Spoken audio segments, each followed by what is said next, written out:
今日講嘅主題唔係想講香港經濟有幾差，有幾多間鋪執笠，而係一個好消息。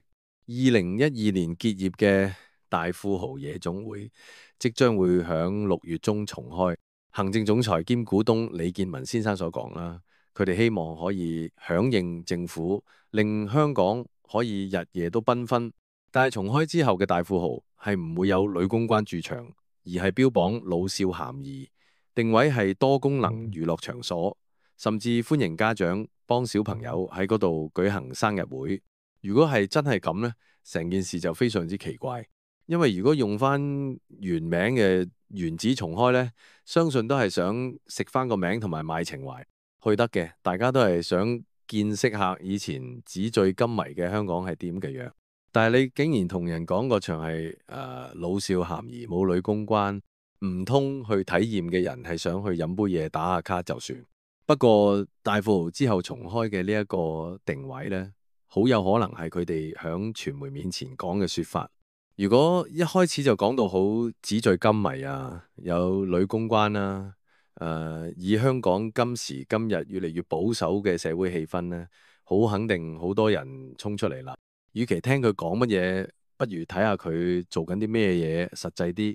響大富豪重開嘅宣傳入邊呢，佢哋邀請咗前日本人氣 AV 女優蒼井空做開幕嘉賓。如果大家係老司機呢，就知道蒼井空呢有一段時間呢就響中國內地係非常之受歡迎，而網民都叫佢做蒼井空老師。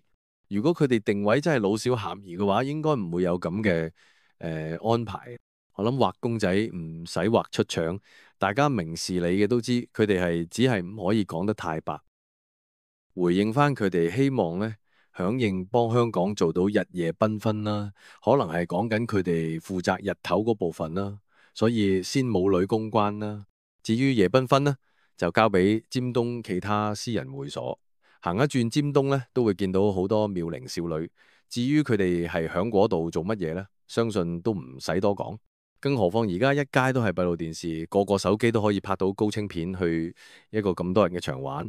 我諗好多人都唔制，一陣俾人影到就麻煩。呢個年代要玩嘅都會低調咁玩。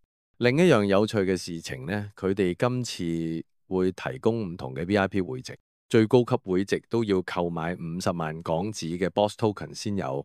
以依家嘅經濟狀況呢，除非你個會籍好吸引啊，否則都唔會有人肯預付咁多啦。唔知今次大富豪會唔會好似最近撤出香港嘅1880咁，唔夠人參加而要提早收檔？唔知你哋又點諗呢？我哋係時事菠蘿雞，如果你鍾意我哋呢一條片，就幫手 like、comment 同 subscribe 啦。